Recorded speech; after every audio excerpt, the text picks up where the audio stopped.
முதலில் இழுத்துச் சென்ற நபரை தேடும் பணி மீண்டும் 2வது நாளாக ஆரம்பமாகியுள்ளது. அம்பாறை மாவட்டம் நிந்தவூர் கமநல சேவைகள் மத்திய நிலையத்திற்குட்பட்ட ஆத்தியடிக்கட்டு பகுதியில் ஞாயிற்றுக்கிழமை 4ஆம் தேதி மாலை நபர் ஒருவரை முதலில் இழுத்துச் சென்றிருந்தது. இந்நிலையில் அன்றைய தினம் இரவு 10 மணி வரை தேடுதல் மேற்கொண்ட நிலையில் நிறைவடைந்த தேடுதல் நடவடிக்கையானது இன்று 5ஆம் தேதி காலை மீண்டும் 2வது நாளாக ஆரம்பிக்கப்பட்டுள்ளது.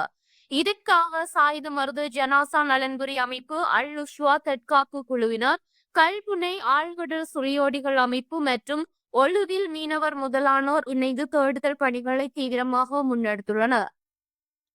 இதுவரை சடலம் கண்டுபிடிக்கப்படவில்லை என களப்பணியில் ஈடுபட்டுள்ள அப்பாறை மாவட்ட ஆணர்த்த முகாமைத்துவ மத்திய நிலையத்தின் பிரதி பணிப்பாளர் MPC M ரியாஸ் தெரிவித்துள்ளார்.